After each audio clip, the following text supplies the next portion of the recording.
Like and subscribe if you enjoyed. Hello everyone, welcome back to this humble abode of gameplay and memes. Today we once again return to Supreme Commander Forged Alliance Forever and another replay cast. So since this is a replay cast number 25, we have decided, and by we I mean I have decided unanimously, that every fifth cast is going to be something special. Well, today this one is in fact very special because this one was sent to me by a viewer. Yes indeed, so if you want to send your cast as well, if you think something interesting, something epic has happened during your game, and you want me to see that as well, and maybe even be a cast like this, like I usually do, then by all means feel free to send it to me, join my Discord server, the links will be in the description and in the comment section. Join it, and then there will be a special channel for replay submissions that you will be able to see. And yes, you can send your replays there. The most important thing, just make sure that if you can, watch them for yourself and see if there is any replay desync, because even if your game wasn't desynced, sometimes the replay still can be, so watch out for that. Anyway, with this little announcement out of the way, as well as the explanation of why this cast is special, let's go ahead and start casting the actual game, shall we? So this map right here is called Razor Lake Remix. So this is a type of map that we've seen before already. Yes, we've had a cast on this one before, one of my first casts on this channel in fact. And yeah, this is a pretty cool map. It's like kind of like Dual Gap, but with water instead of land. There is basically no land action to be had here at all. And yes, so this game is going to be a little bit on the Joe side of things, just like my previous cast, but trust me, it's very much worth watching. Anyway, you will see why. And yes, the name of the viewer who sent this cast, I will put that at the end of the cast so as to not spoil the outcome, even though I actually don't know which player in this game this viewer actually was, because I only saw their YouTube nickname but no other nickname. Alright, anyway, let's go ahead and start introducing our players. Starting from Team 1, in the green corner. On the frontal western position is going to be Axilit playing Aeon. In venomous green, going first air. On the eastern frontal position, his fellow 1000 rated player supcomdude is going to be playing UEF in shrinking violet, going first air. In the rear guard positions next to this little cozy rock over here, surrounded by tons of reclaimable rocks, by the way. This is how this map works. 42,000 reclaimed by default, by the way. It's a 20 by 20 map. Anyway, the rear guard players for this team are going to be, first is going to be DumbPling. Yes, a very nice pun. DumbPling at 1100 rank points, playing Cybran in Taiga Green, going first land. And the other player on the other side of this cozy little rock is going to be chazFAF, playing Aeon at 900 rank points, wearing wet concrete gray, going first land. Yes, so rear players going first land, frontal players going first air. I guess they've got some special builds for perhaps flying out transports and occupying islands quickly. We will see about that. Anyway, switching over our perspective to Team 2. In the red corner, on the conversely eastern frontal position is going to be Grover234, also playing Aeon in emerald green this time, going first land. Did I say they had 800 rank points? Because yeah, that's what this kind of points they've got. Anyway, and the other teammate on the front is going to be RyanT at 1000 rank points, also playing Aeon, this time in flamboyant pink and also going first land. The rearguard players that are left are going to be Asheve, the star player of this match at 1500 rank points, playing Cybran in Rose Rage Red, going first air. And last but not least, for this match and for this particular team, we've got ourselves Ahmed at 800 rank points, playing Aeon in lime green, going first air.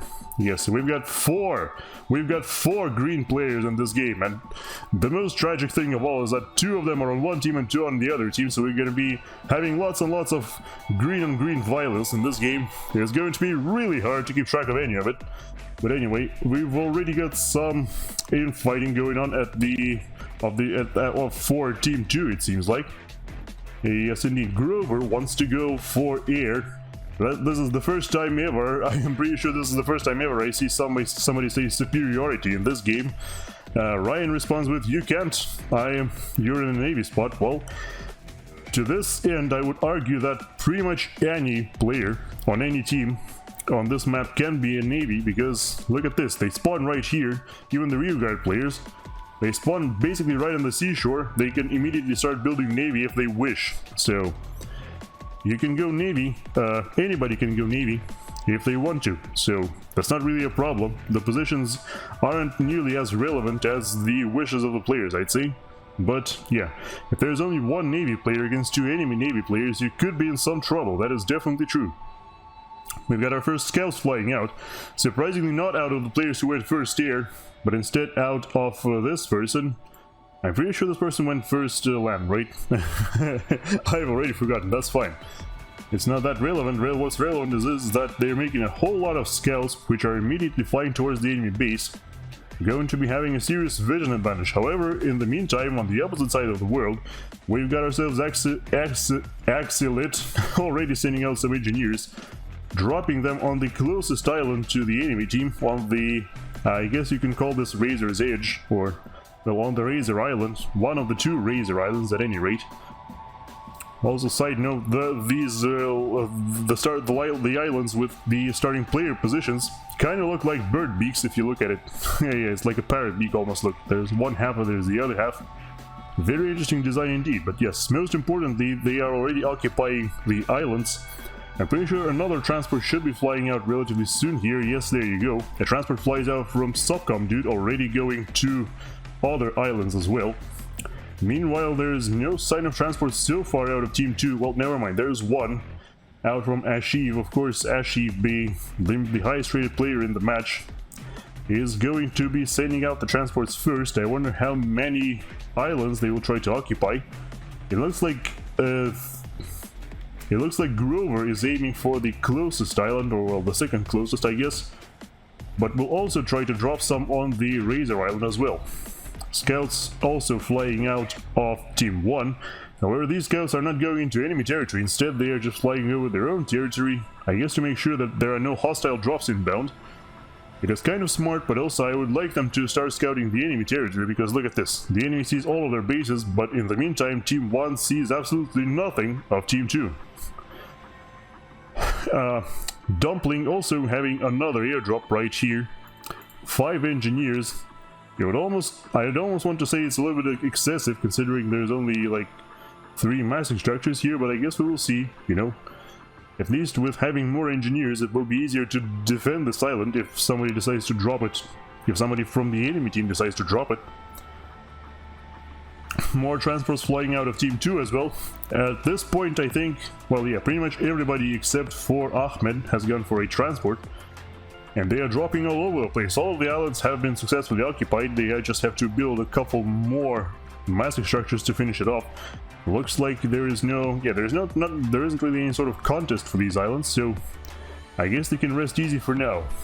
T2 upgrade going up for Chaz, which is very interesting because he's already got himself a T2 air factory. Why would you need both T2 air, possibly T3, and then also a T2, possibly T3 commander so early? I think you're usually supposed to go one or the other in order to min-max, but I don't know, I guess these people might have a plan. We have yet to see. T2 air also up for Axilit. No T2 so far for supcomdude, but it's almost complete on one of his factories. Meanwhile, T2 air, I'm assuming, should be up for, yeah, there you go, since Grover has said that he wants T2 to go air. He's already upgrading to T3, as you'd expect.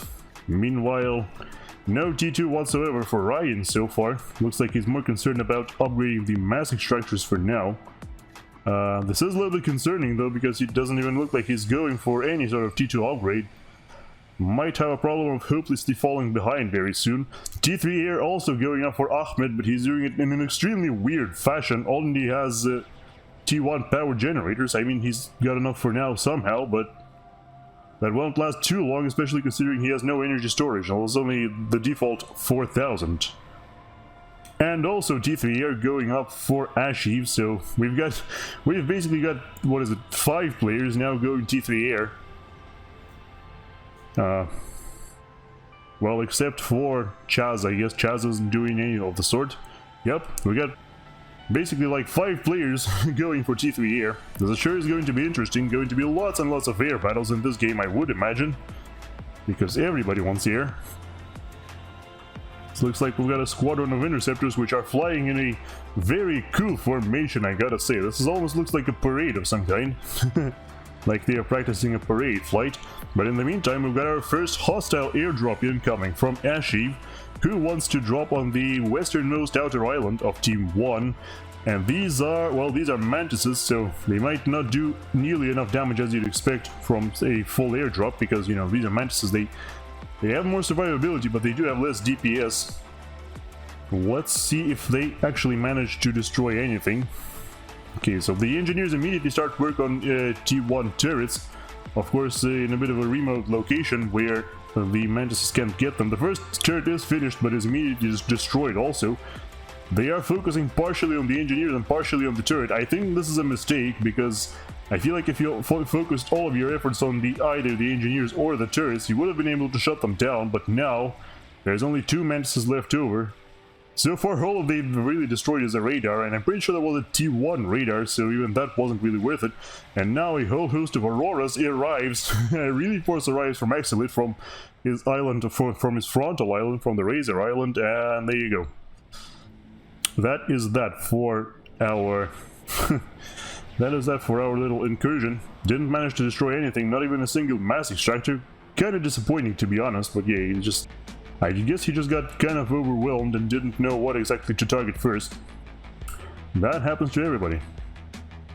We've got transport ferry points, interestingly enough. You don't always see those ferry points used, but yet here we are, sending out some more engineers towards the outer islands, I guess to assist with upgrading mass extractors. Makes sense, makes sense. Also more ferry points for Grover as well. Very cool, very nice to see. In the meantime, of course, T3 Air has already been finished. There is a spy plane flying out from Grover, so Grover has fulfilled his promise, and seems like he's the first one to reach T3 Air. But in the meantime, we've also got our first strategic bomber coming out of Asheve, and this bomber has already activated the stealth field, so it will be really hard to see. A scout, a T3 spy plane, flies in also from Asheve, looking for targets to bombard. Let's see how much damage that can do. Okay, so it drops the first bomb on the mass extractor, also destroys a few generators. The second bomb is going to be dropping on this little, yep, another mass extractor. However, a fighter is already out from Chaz in full pursuit, in hot pursuit I should say, and the bomber drops another bomb which destroys, oh, it destroys 2 power generators. Oh my, that was painful.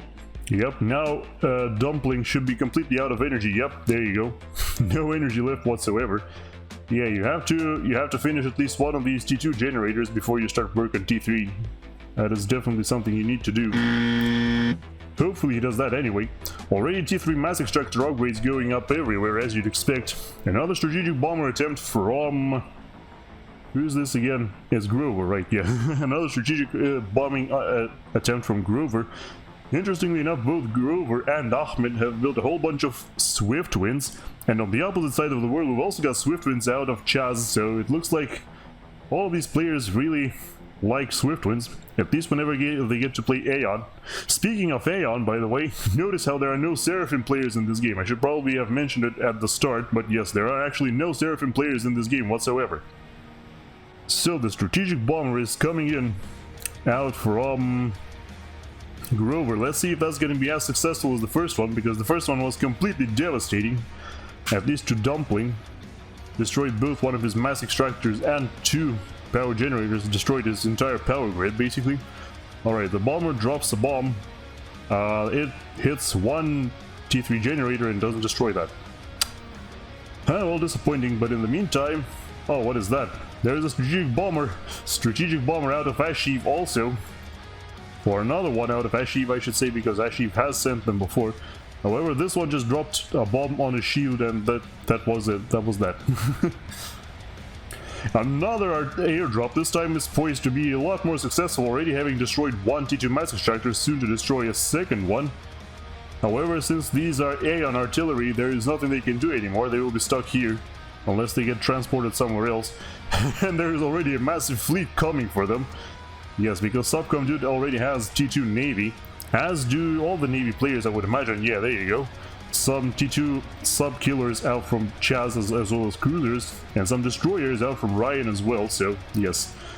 The artillery pieces will of course be destroyed, but they have done their job. Those definitely have. They've destroyed 2 mass extractors, even the storage units too. But in the meantime, I think something much worse is coming for Team 1, because look at this. Asheve is now not just sending those bombers in one by one, but building up a stack of them. If you look at this, already 5 strat bombers out from Asheve, and I'm sure he will make more as well.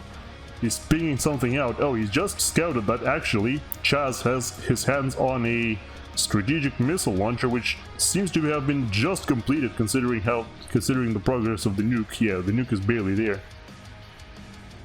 I mean, the work has been barely started on it. Okay, so the bombers are taking off. Let's see what kind of damage they can do.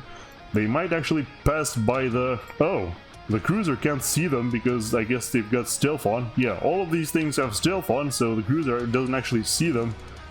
Ooh, this is extremely dangerous. Let's see what they can do. Of course, spy planes going in first for target markings. Then we've got all the strat bombers. Unfortunately, one lagging behind. That one bomber might be, yep, it flew over a cruiser, so now they should be seeing what's happening. However, right now they don't. We've just got, oh yeah, the purpose of Chaz's T3 was revealed. He's actually just building SAM launchers all over the place. But the bombers are coming in. The bombers are actually dropping bombs on the commander of supcomdude, if it seems like. Or not, where are they? Oh, there you go. Yep. Oh, bye-bye. Down goes supcomdude. Completely demolished by the bombers. Immediately the fighters out from the entirety of Team 1 respawn, but it's too late. His life has been lost. All of his base explodes because once again they have there is no full share in this game. Yes, so every time somebody dies, it's over for that player's base. The base explodes spectacularly, and now all of a sudden Team 1 is basically left without Navy. Look at this. All of their naval production, all of the resources they've invested into it, right here on this screen. You've got 1 destroyer, 1 cruiser, and 1 sub-killer out of Chaz, but that's about it. So at this point, it seems like, yes, Asheve is directing RyanT to go and attack. Let's see if that actually succeeds or not, because of course, you know, they've still got some defenses, and I'm sure Navy is relatively slow. You always see it coming when it's attacking, so I'm sure they will be able to come up with something, some form of defense. But yeah, it's very interesting that Chaz has decided to dedicate his commander entirely to building SAM launchers on the surface of the water. His resource situation isn't that great. He still has no energy storage, and he's barely got any mass. And, well, he still has some mass extractors to upgrade, and yet he's already going into these SAM launchers that will accomplish pretty much nothing because they are so deep into the base. Alright, here we go. Our first naval clashes, or at least major naval clashes, are about to erupt as the Aurora takes are being sent out from Axilit in ridiculous amounts in order to hopefully shut down this push. Now, of course, destroyers will do just fine in destroying these Auroras. But the thing is, the enemy also has destroyers, and when you have a choice between what to fire at, Auroras or destroyers, the enemy destroyers should be your priority target, and that is not happening so far. Let us get a real good cinematic view of this battle. Yeah, you see the Auroras are running in. They were too far for the frigates to shoot them. Now they will be destroyed by the frigates like they should have been. However, it looks like the navy of RyanT has already taken damage from the enemy destroyers as they are attacking from a more advantageous angle. 1 destroyer already sinks out from RyanT. Let's see if they've got any more response. It looks like, oh, the torpedo bombers are flying in.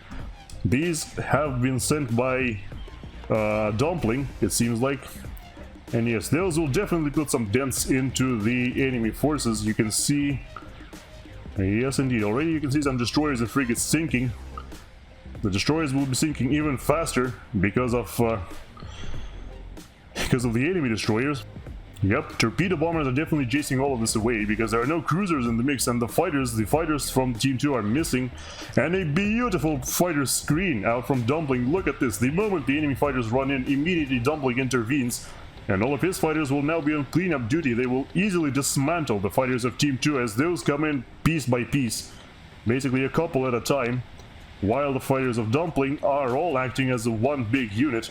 Another player joins into the fun. This time it's Axilit, and together they completely dismantle the air force of Team 2. At this point there is basically nothing left over because I'm pretty sure Asheve isn't building any either. Nope, it certainly doesn't look like it. However, the torpedo bombers will retreat now because Asheve has switched to producing cruisers just in hopes of stopping all of these torpedo bombers, so he's got something. Perhaps he's got the right idea, we'll see. But in the meantime though, ooh, would you look at that. We've got ourselves a torpedo bomber. What? Torpedo bomber, no, we've got ourselves a teleporter upgrade out from DumbPling.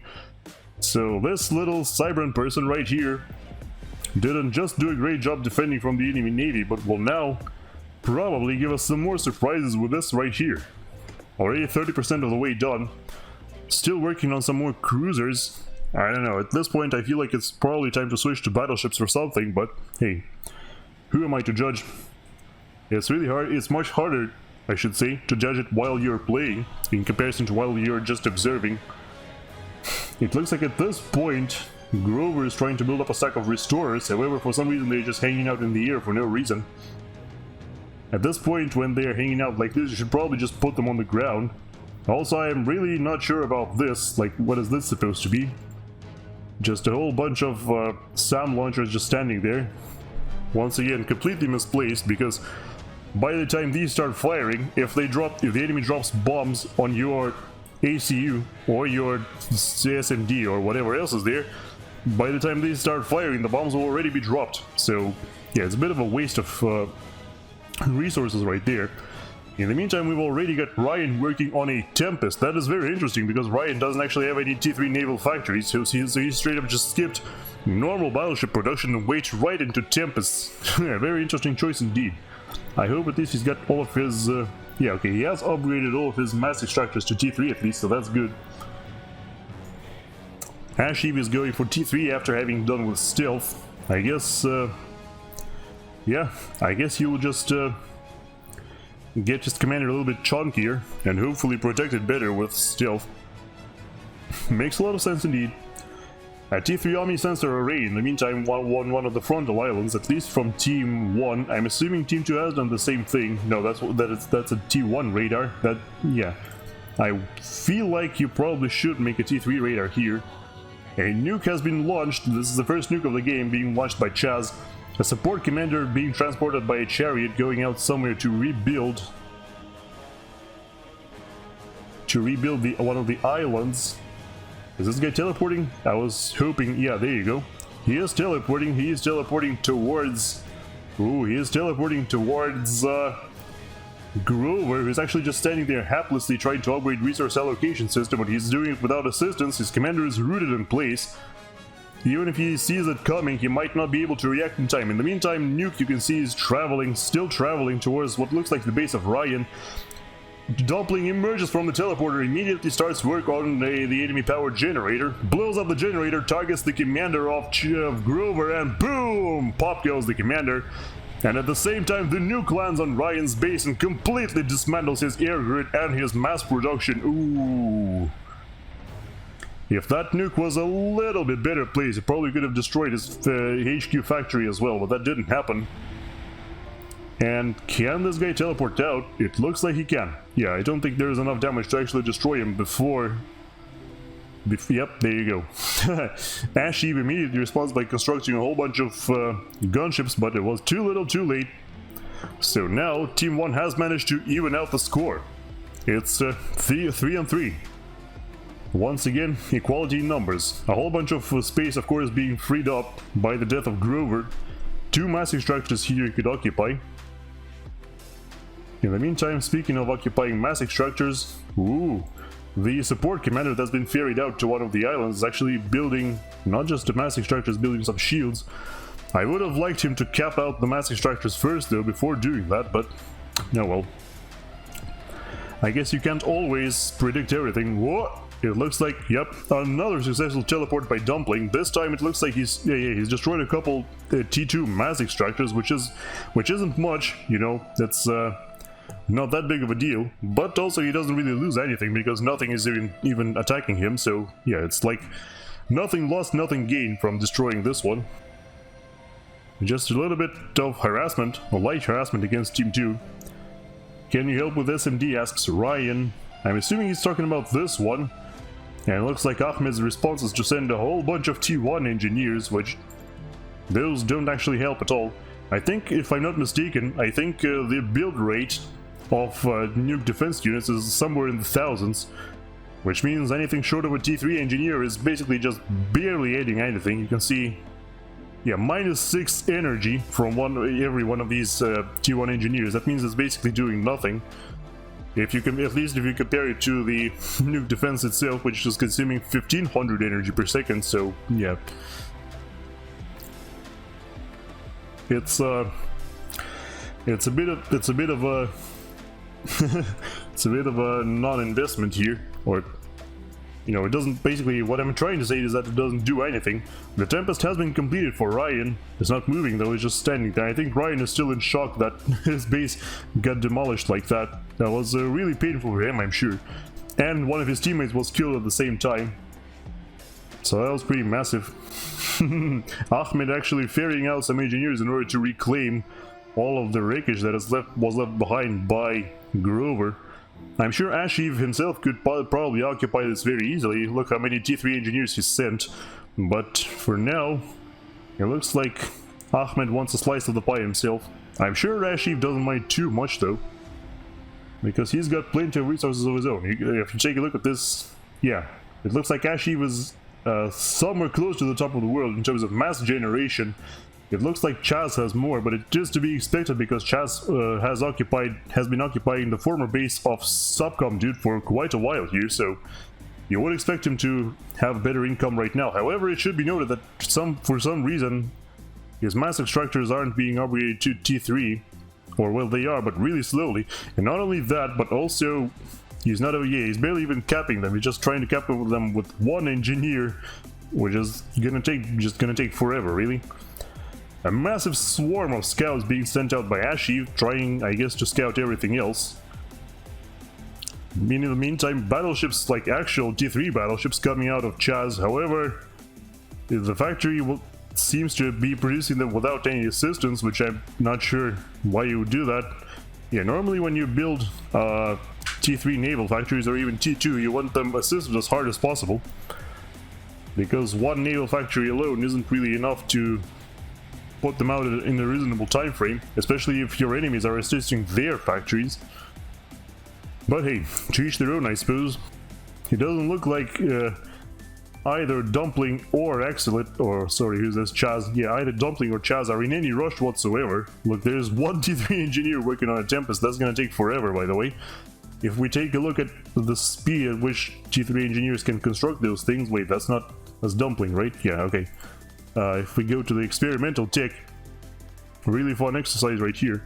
It's gonna take 16 minutes for this engineer to construct the Tempest, so yeah, we're gonna be here a while. Somebody's pinging out the island for some reason. Plan? Huh? I will build Para. Oh, Asheve is saying he will build the Paragon. Nothing of the sort is happening so far. He has got a massive construction platform here with a whole bunch of hives pumping out support commanders basically non-stop. I wonder how many support commanders he's got at this point. It's 8. Well, yeah, that's not really enough to build a Paragon, but if we take a look at the mass income, 600 is... I think you need a bigger income to start building a Paragon, to be honest, but hey, as long as you are outpacing your enemies in construction of similar structures, even 600 might be fine. Especially considering he's basically caught up to Chaz at this point. However, Chaz still has room to grow with all these mass extractors right here. He's finally assisting them with T3 engineers, which is great. A very good development indeed. Another interesting development though is that DumbPling, that's right, DumbPling, the Cybran player, not any of his Aeon allies, DumbPling is building T3 Solace torpedo bombers. Yup.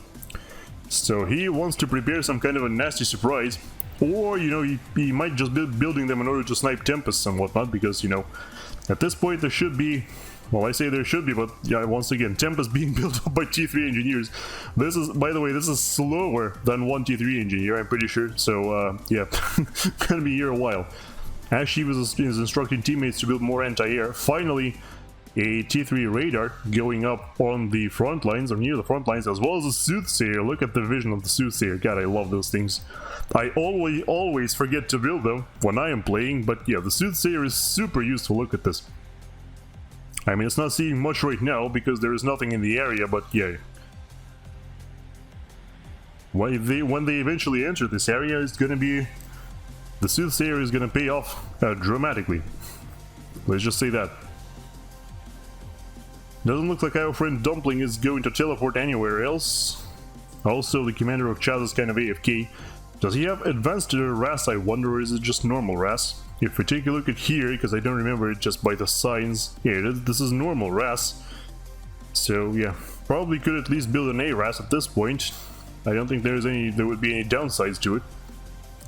Except if you have to stop it and get a shield instead, while this doesn't pay off. But anyway, it seems like, yeah, he's just increased his income greatly. There you go, greatly surpassing Asheve, as you can see, 800 per second because of these. And now you will start building mass farms around them, yes, with fabricators as well, so... Asheve should get with the program, but oh, would you look at that, already 25% of the way done, right? Yep, 25% of the Paragon already done, while nothing of the sort is being even planned by Team 1. Ooh, this could get really... this could get out of control really fast.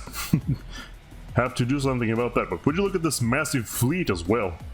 How many destroyers are there, I wonder, for Ryan? If we can see... well, only 8 destroyers actually, so it's a lot scarier than it sounds, but yeah, 112 frigates. I don't think... yeah, the fleet of Team 1 looks much less impressive, but the thing to keep in mind is that these are all T2 ships. There are no frigates here, and they are also building some harms in order to protect themselves from any incoming ships that way as well. A massive, once again, a big swarm of spy planes flies in.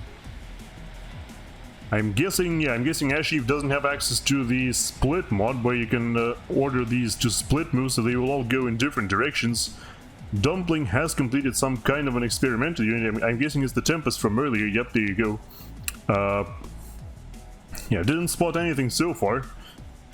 There is, or I should say, there is nothing to spot.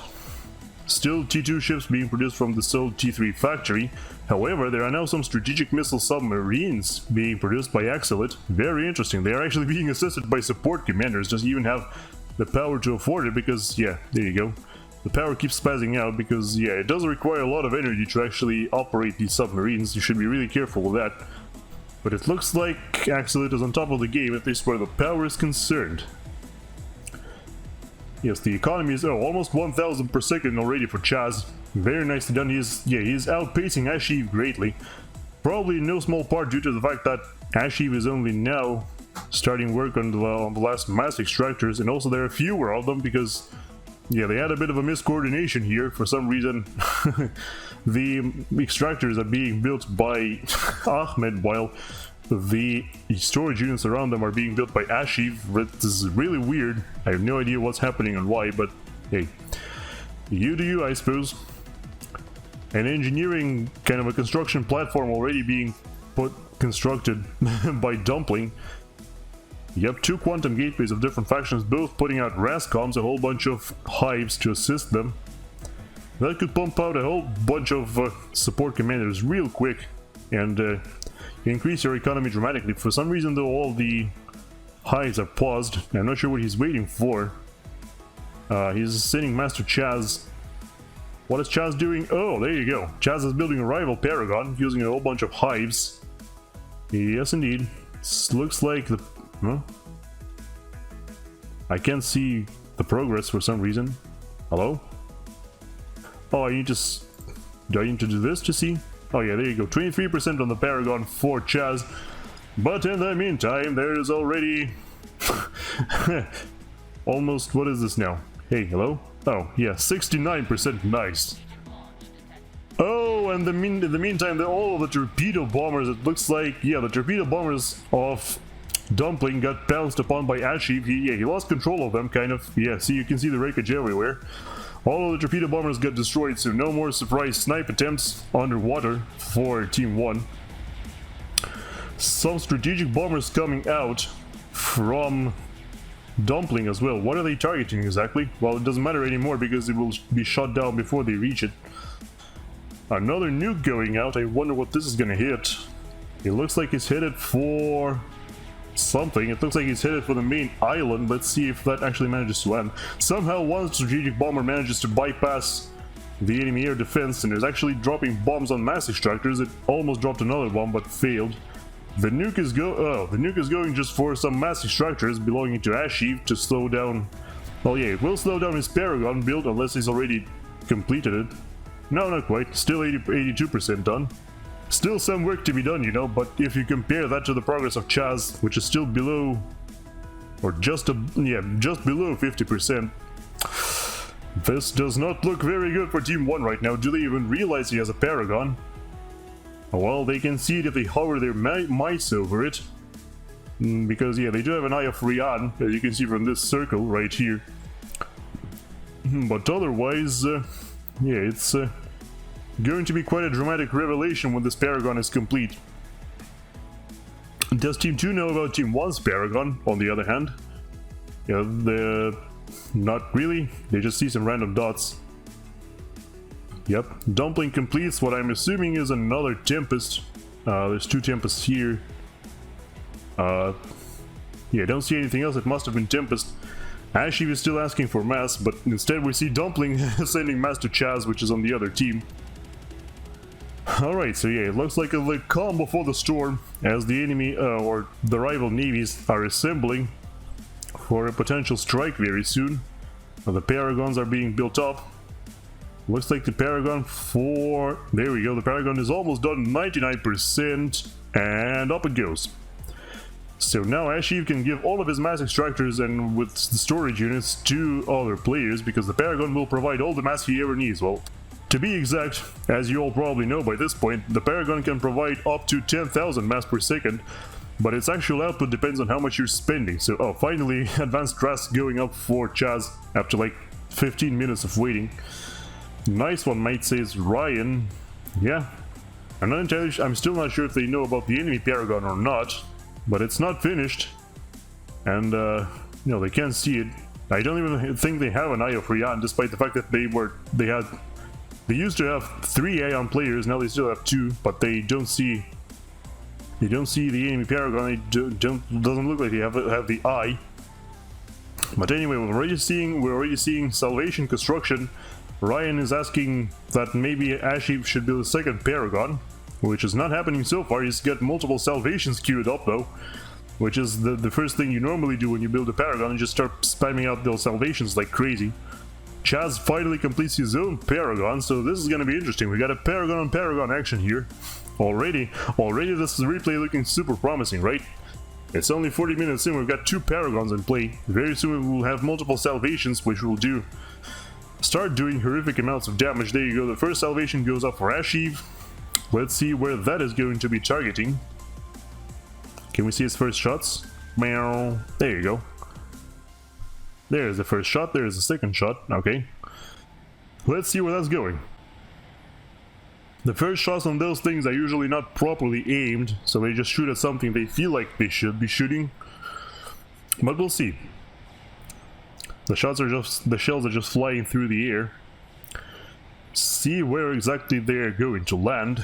There is another Yeah, there's another ferry point still operational, or maybe it's the same one. It seems to be targeting the missile defense units, which I guess makes a lot of sense. Yeah, those SMDs, if you can destroy these, the enemy will be in lots of trouble. Axilit is asking if somebody is sleeping. Not sure who he's referring to. Perhaps to Chaz, who is not paying, or doesn't seem to be paying attention to this missile defense unit that is being fired upon. First salvation still going up relatively slowly for Chaz, like surprisingly slowly. I'm not sure what's going on, but I guess he was just building more shields around the Paragon. That makes a lot of sense. Meanwhile, 2 salvations already firing for Asheve. However, these are not protected at all, so if the enemy has salvations, those could be very easily destroyed. Do they still have an eye of Ryan or not? It doesn't look... Oh, yep, they do have one right here. They are targeting a position... Ooh, they are targeting a construction site where DumbPling is now building a SCAFAS. I feel like, yeah, all these things should be probably transferred to Chaz at this point because he owns the Paragon. Okay, let's see if those 2 salvations can actually penetrate the SCAFAS and destroy it. They are destroying a couple of shield templates. Yep, down goes another shield. The Summoner, the Quantum Gateway is fine so far. Oh, now the shields get popped and the SCAFAS gets deleted. Oh, that's not good. That is very much not good. The Salvations will probably keep firing upon that for a few more moments before they switch their targets to something else.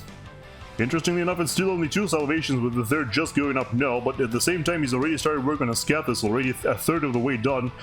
3,740 mass per second being spent by Asheve. Meanwhile, Chaz is spending 5,500 per second, so still Chaz is showing a better result out of a better output of the Paragon. Well, not anymore. With that facility being destroyed, it's no longer the case.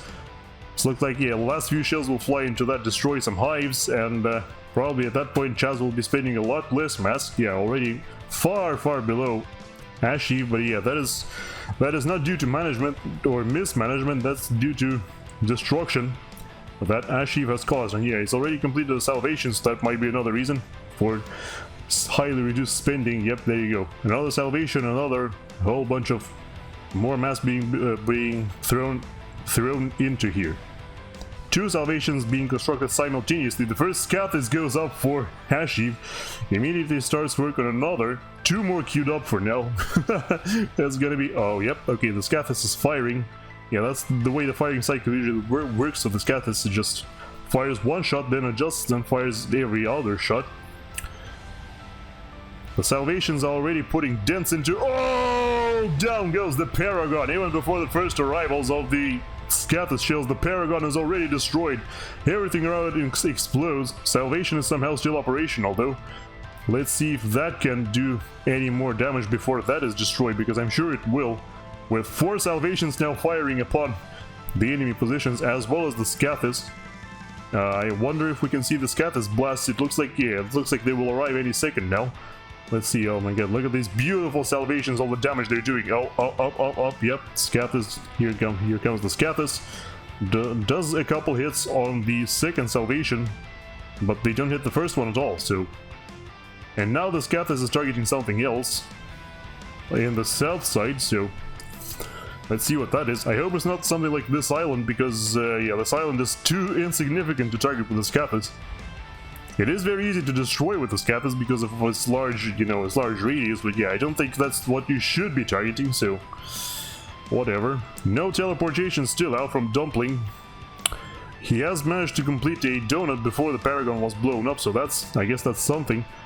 The Salvation is still firing. I wonder if it's doing any damage to the enemy. It looks like... Oh, well... The 4th Salvation for Asheve is no longer being built. The shields might actually get penetrated because there's just 1 Cybran shield. Oh, the Salvations are getting hit now. Let's see if they can do more damage. Yeah, unfortunately, Salvation doesn't do too much precision damage per shot because, it has quite a big spread. If you're firing upon something like an enemy Salvation, yeah, it takes a while for it to actually pop something.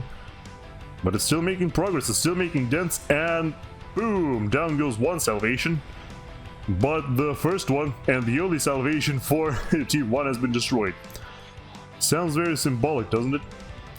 Nukes being thrown out from... Ooh, it looks like this nuke was actually a big hit. It sunk a whole bunch of Navy for Asheve, so the nukes are still landing, you know, despite the fact that everything is defended from nukes, their front lines still aren't, so they can still hit the Navy, for example, with those nukes, and that's really nice.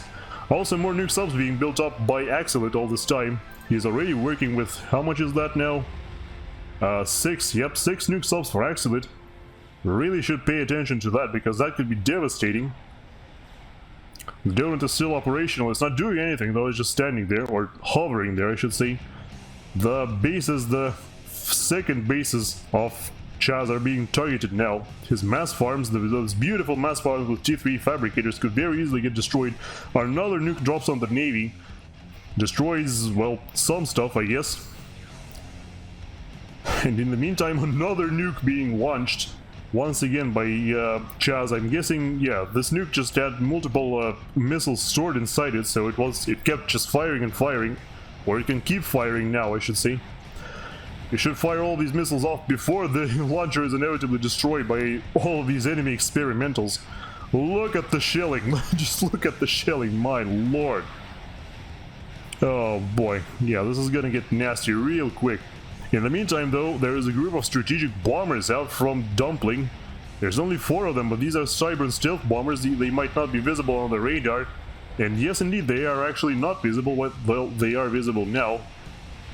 They are bombing, I don't know what they're bombing or why, but it clearly isn't working. But oh, in the meantime, DumbPling teleports and kills Ahmed. Yeah, I think that was Ahmed. Ahmed has been killed. Oh, the humanity. Oh, look at all the explosions. My display can't even handle all of that. Yep, or my screen I should say. Yep, down goes Ahmed. No more contribution to this game from him. Another nuke lands, it's about to clip a Tempest. But it looks like it was a sub-nuke, so it's not too much damage, it doesn't actually take down the Tempest. Yep, massive naval battles are now breaking out. Team 1 realizes that they're on the time limit because of all of the enemy experimental artillery firing into the base, so now they will be pushing with Omens and Tempests. This Tempest should be moving though. All of this should be moving, you can just move in with one Tempest. Even though the enemy navy keeps getting dismantled by the nukes still. Oh, another squadron of bombers. Where did these come from? I totally didn't notice these. Are they good? Oh my god. The power. He loses power. Ryan loses power. This could be the end for him. Oh no, the bombs. Oh, whoa. Ryan's power just blinks and immediately gets punished by a whole bunch of bombers. Down goes Ryan. That is, ooh, that is a huge chunk of, that's the entire navy of Team 2 is just gonna go down right here. Look at this, a nuke lands just before all of his stuff is destroyed. The entire Air Force, or the better half of the Air Force, and the entirety of Team 2's Navy just sinks to the bottom of the ocean. All of these Tempests, which those Tempests were never destroyed by proper means, they just self-destructed after the commander of Ryan went down. My lord, the devastation. Ooh, that is a massive blow to Team 2, but in the meantime, we've also got even more. We've got even more shells flying in from the Scathus. Look at oh my goodness, look at all the craters from the Scathus shells. What is happening? Oh my goodness. And still more shells from both the Salvation and the Scathus keep falling. Look at this. Look at all the, oh my. There is nothing left over. Oh my god. Killed by turtle. Ooh. Yep. Ryan says he was killed by turtle, but I'm not entirely sure about that because, you know, Asheve has done his fair share of turtling as well. Ryan says you got this, Ash, but one thing he does not notice, and one thing we are noticing as observers, is that the commander of DumbPling has teleported really close to the Paragon, and would you look at that? They actually, if we select Asheve, we can see they can't actually see him, they don't realize he's there. Does Asheve even have an eye of RyanT? Yes, he does. But he's obviously not scouting here, he's scouting in the enemy base. So, DumbPling builds a stealth generator, he's now invisible to the radars, and now he's building a whole bunch of tactical missile launchers. Oh, that's not good. In the meantime, the Navy out from Axilit and, who's this again? DumbPling, yes, Axilit and DumbPling pours in a whole bunch of cruisers, so they are kind of hard to destroy with torpedo bombers because so many cruisers. It looks like the air production out of Asheve is not quite enough to stop them. There was another group of strategic bombers who were, I guess, headed for the main base of Asheve, but they never arrived. Oh, but the entire base is getting flattened by Asheve's artillery. How many Scathas at this point? 5 Scathas is operational. A 6th one on the way. Another salvation. Well, 5 salvation queued, or almost 5 salvations up basically, or almost 4. But a 5th one queued up. A Monkey Lord in the base just to make sure that nothing can teleport on top. Some of the shield generators have been destroyed. I think, oh, that's because, yeah, that's because RyanT built them, or maybe Ahmed built them, I'm not entirely sure. But yeah, Team 1 is fortifying their perimeter with the SAM launchers, but I don't think you should be worried about that. You should be really more worried about your entire base getting demolished by all of these Scathas shells. Look at this, look at this. Oh. Just 2 Scathas shells are enough to pop the entire air grid off DumbPling, but it's still not over. There is more on the way. There is always more on the way. The stream of shells is basically infinite. Look at what? The explosions never stop. Literally never stop. Look at this. Look at this right there. These support commanders are all about to get popped as well. Come on, pop them for me, please. I'm not seeing them being popped, unfortunately. Although the nuke subs are still on the way, so it looks like this isn't actually their last resort, this little fire base. But now they are launching the nukes. I wonder what they're targeting. It looks like they're targeting the naval production of Asheve and somewhere on the eastern side as well. The last of their remaining bases are about to get demolished by the Scathas barrage. But the missiles have been launched. They're flying towards the Paragon. Will they connect? Will they connect with the Paragon? Let's see it, let's see it. Yes! They connect with the Paragon. The commander explodes. Oh, what an ending. What a finale. Oh my goodness. Wow. Asheve says WTF. That is his last contribution to the game, is to say WTF. Look at the shelling. Oh my god, there is nothing basically left intact in this whole base. There's like 1 shield generator left on the eastern side of the main island. Yeah, all of the bases have been completely demolished. There's just a bunch of mass farms left over, with a few air factories that aren't even producing because the headquarters have been destroyed.